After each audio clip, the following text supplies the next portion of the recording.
Welcome to Impact Yobe, a program that shines its spotlight on the development and activities in the pride of the Sahel. I am Mark Otabo. Welcome to the program.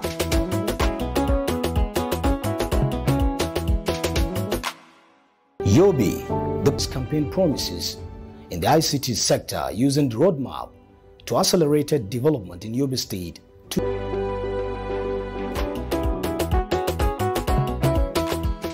Hello and welcome to the interview segment on Impact Yobe. Today, I'll be speaking with the Executive Secretary of the Yobe State Emergency Management Agency, YOSEMA. He's none other but Dr. Mohammed Goje. Thank you so much for coming on the show. Thank you for having me. I appreciate you. Before we begin proper, I really want to say congratulations once again because it is on record now that you are repositioning the agency to be more data-driven. And as a matter of fact, you have earned yourself a recognition from the United Nations agencies and other international development partners. How did that come about? Thank you very much once again for having me. Yes. And I think it's not a time for me to blow my trumpet, but then these are responsibilities that have a catalyst to succeed. And for every agency, government agency, private sector, anything to succeed, the most important ingredient is the apex leadership. Right. When there's a leadership that gives you the direction, gives you the approvals, trust in you, and also sees the qualities in you to succeed, that will earn almost 80% of the success factors. So for me, I will leave for posterity and future to judge what we have done. But then by and large, I will say that most of the greater part of the success goes to His Excellency Governor Malabuni, who, through his wisdom, we were able to achieve what we have achieved so far. Because no matter the ideas, the intellect, the capacity, the know-how I bring on board, if the leader does not believe in me, if there are no approvals, if there are no foresight, if there are no that driving factor, I will not succeed. Right. As little as example is, just wake up today and there's a meeting in the UN house, and I just put a call to His Excellency, the Governor, that, yeah, Your Excellency, you have to be there. You being there will give us that ownership and facelift, and we will earn that credit, and we will have more resources to support our vulnerable population. And he agrees and goes to the UN house. So these are some of the attributes of His Excellency that have earned us that respect and the leadership qualities over time. Now, talking about a data-driven agency right now, I know this will require a lot of manpower, a lot of input from the younger generation, because when it has to do with data-driven, coordinations around the agencies with computer, AI and the likes, you expect young people to be in the picture. How were you able to sort out the best young minds to drive this innovation in your agency? Yeah, when I came on board, what I did was to look at the global best practice. Globally, emergency and disaster management is being managed by volunteers and people that independently contribute their part. Because you cannot recruit 1,000 people and ask them to wait for flood to happen or disaster to strike. Yeah. But of course, you can outsource people whenever there's need. You can train them, keep their referral and contacts, and activate them. So what we did was to bring the best brains across board. Most of the things I do is outsource people with ideas, with vast skills in data and technology, and also in humanitarian and disaster response. We brought them on board. We sat down and design our roadmap. Right. And we follow our roadmap religiously, and we make sure that for everything that we do, we try as much as possible to reduce our response time. His Excellency has directed that we should, as a matter of urgency, try and respond within the first 24 hours of any disaster that will strike our community immediately or adjoining communities. And apart from that, we also leverage on the available resources on ground. Right. There are UN partners, there are international NGOs who are resident in Yobe, working in Yobe. We call them, we sat down with them at the beginning. We said, okay, you are working in Yobe, but you are here for temporary. You will be leaving whenever your work finishes or when there's no grant. And it's like, it's a forward-thinking idea which the governor has given to us. Yeah. He said, as much as possible, Dr. Goje, go and learn from these partners. Make sure that there's a capacity transfer, there's ownership, because one day they will go. Knowledge acquisition. So we keep interacting with them. We don't wait for them to come to our office. I go to their offices, I go and meet them. And of course, I have that advantage of coming with the energy and youth exuberance. I went there. There's nothing like a big manism. We learn. And today, after 6 years into the work, we have indicated not that we are hoping, but just a few months ago, when after the U.S. election, when U.S. aid was when there was stop work order on the U.S. aid, you can imagine the challenges that we have faced. Yeah. But of course, we may not fill all the gaps. But then what we did was we woke up, we did our analysis. Where are the gaps in health, education, wash, livelihood, emergency? What are the gaps?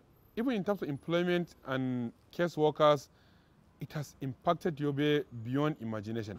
But then, as responsible leaders, the governor says, bring the analysis, where are the gaps, call the MDS, sit down with them, let them start filling the gaps.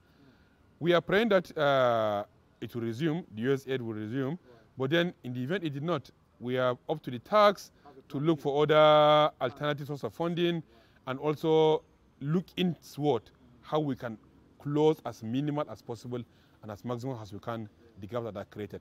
I must commend your agency, by the way. It's all over the news. Your drive to improvement in capacity to actually respond to emergencies. You guys were the first state to arrive at the Borno flood crisis. Now, how were you guys able to, hold down that record and respond swiftly when the Borno flood took, the center stage? Yeah, for the sake of record, Yobe was created out of Borno State. Yeah. And we share the same culture, the same tradition. We are family. We are the same, from the same mother. So what strikes Borno also affects us, and I expect the same thing when we are not praying anything happens to Yobe, whether for celebration or for response. Borno State will do it the same to us. So we don't have to wait. What we did was to activate our ask our key emergency manager, who is the governor, that there's incidents in Borno and want to lend our helping hand. He said, what are you waiting for? So we mobilized our elected boards, we mobilized our team. We were there for like 3 weeks. And God knows, disaster response of that magnitude, we're not praying for any region to experience that, needs more hand. Not only from us, but of course from all across the state. But if we don't have the capacity, if we are not equipped, if we don't have the resources on ground, we will just watch like other states that wanted to help, but they couldn't do anything. I must ask, the flood at Borno was so much, it worried Nigerians when we saw it on the news. Now, when you arrived at the scene, the capacity you already have at your disposal, what technological input were you guys able to advance to actually mitigate the problem?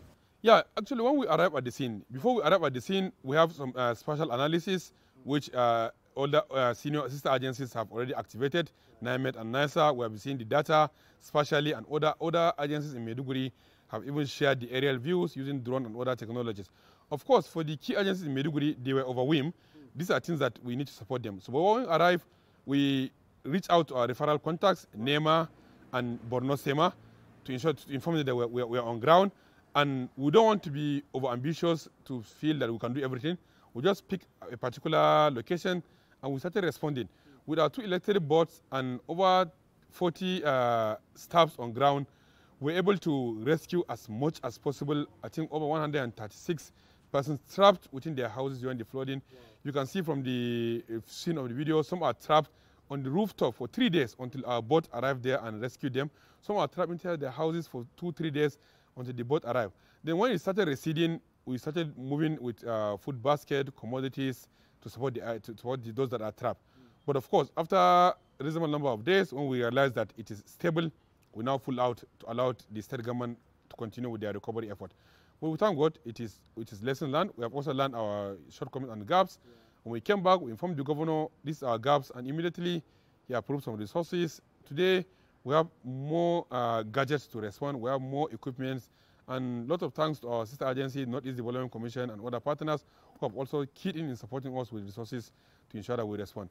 Well, in as much as we understand that we don't pray for disasters to happen, recently the Meteorological Agency just released the data that some northern states should get ready because, of course, the weather might be very unpredictable. There have been predictions of flooding in so many parts of Nigeria coming on very soon as the year continues to wind down. Do you have any concerns? And if there are, what are the concerns currently? Yeah, since February, when NIMET released their findings, what we did as government is to inform His Excellency Governor Malabuni, who directed us to disseminate the findings. We didn't stop at just disseminating the findings. We reached out to community sensitization, bring stakeholders, imams and pastors to ensure that they pass those messages across to their congregations. People should be alert. There are communities that are built on waterways. These communities should move to upperland areas. There are communities that they are on high risk, but they are not informed. If they are informed, they will call these numbers whenever there are incidences. Of course, well, nobody is praying for disaster, flooding, farmer herders clashes, pest infestation, or any disaster to occur. But as a responsible government, these are things that are unavoidable. And if you look at the history of the flooding, in early May, June, it will be heavy downfall, heavy windstorms. June, July, it will be heavy downfall leading to flooding. But worse is around August, September, October, where dams will be discharged, including the Lagdo Dam in Cameroon, Dadinkoa, Nafada, all the dams, if they overflow, they will be discharged. And en route to the lake chart, most of these dams pass through some communities in Yobe and affects their farmland and affects their houses. So if you don't have data, if you are not connected with your sister agencies, you cannot respond. And you can't just fold arms and say, I'm praying it will not happen. Of course, we'll pray for the impact to be minimal, but as much as possible, the communities must be informed. Of course, there are resistance, but we are trying as hard as we could to support them. We have some experiences. In the past, there was flooding, roads were cut, and there were no access. There was a time we moved with food basket, lot of trucks, but we cannot cross the bridge to pass those commodities to those communities. We have to go around through Kano and reach our LGS in Gashua, Yunsari, and Machina. All right, I might be too early to barge in with this. Now you had to go through Kano to deliver these goods. Are there plans on ground? I know it's going to cost a lot of funding to have choppers, helicopters, aircrafts, because of course in advanced countries when emergencies occur in that nature, you have helicopters, choppers bringing relief materials to those affected. Is there any plan on ground to make that effective? Yeah, for field work, except the emergency has reached the stage that we don't have options, we reach out to our partners, WAP and other United Nations organizations, to use their choppers. But in 2023, His Excellency has done a remarkable, has distinguished a leadership skill. When it struck one community and our teams are there responding, he wants to go and assess the community. Securities advise him the road is bad. But before we know, he has already communicated with the Nigerian police and a chopper is in Damaturu. Wow. The chopper lifted His Excellency and we just saw him in the field, ready to assess and commiserate with the victim. This is leadership skills. At times, we don't need to go down to the community. We use our drones to see the level of damage. impact, the damage that has affected those communities.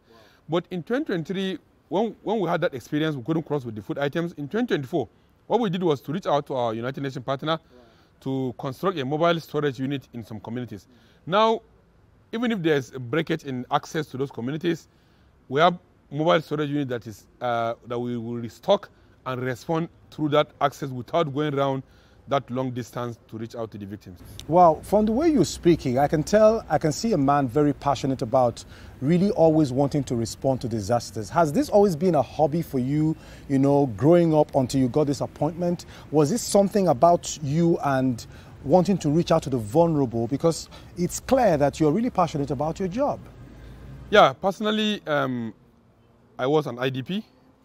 I was displaced when non-state armed groups occupied my hometown, Buniadi, the town that about 50 dormitory from JSS1 students were killed and 33 College of Agri students were massacred in their dormitories. So I was from that community. So I was displaced for some years, but then during the displacement, I learned some lessons and I picked the passion to come back and support the community. And thereafter, it's beyond hobby, it's beyond passion, it's a responsibility. And I was a beneficiary of a government scholarship from my secondary school up to my university, up to my second degree. And I feel the little I can give is to get the knowledge and impact back. And of course, when the governor appointed me, I have no option than to use my network, my skills, and leverage on his leadership and open door policy to deliver on these results. Before we round off from this interview quickly, I really want to know how you are always able to respond, especially with the vulnerable in the society, the women and the children. They are always the first point of call when disaster happens. The idea that the men can always take care of themselves always play the giant role. How do you respond swiftly to delivering women and children from affected areas when disaster occurs? How we do to respond simply is to ensure that we have open channel of communication. Okay. We have more channels of communication. Our Twitter, our Facebook, our Instagram, our social media handles, our WhatsApp group, WhatsApp channels, they're just open that you can easily access. So once you Google, you see the phone number. And we don't take things lightly. Once you activate us, within a few seconds, we have our team in the field. An example is, this morning we received news of a family that gave birth to a quadruplet, but they need support in one village. Before you know, we have asked our team, and they are now in the senior adjoining specialist hospital in the local government area. So once we activate, we are driven by priorities of emergency response. Okay. Women, underage, unaccompanied children, pregnant mothers, the elderly, these are our priorities.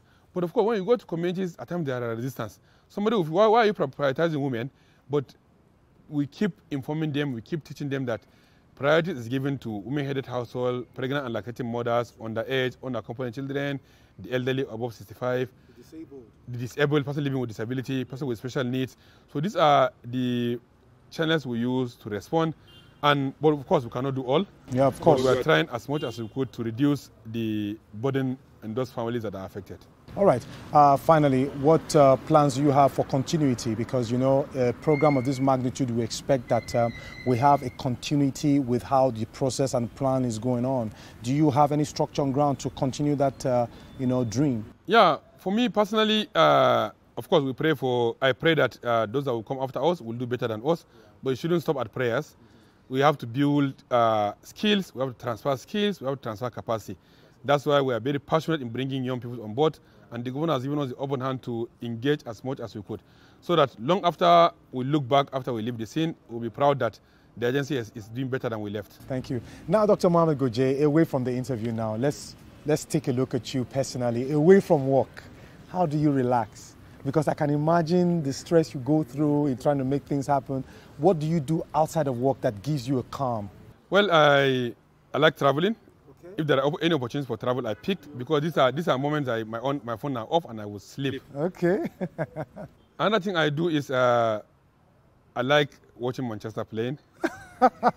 You're a Manchester United fan? Absolutely. My goodness. I wish you guys all the best, by the way. You guys have gotten Sesko now. You got Mbumo now. So I think you guys might do a whole lot. So are you hoping for the title this season? Oh, very, very well. Very optimistic. Okay, Dr. And above all, I like playing with my kids. Oh, fantastic. Now, if you were not the executive secretary of YOSEMA, if you were going to engage in any sport that would give you money or income, what would that sport be?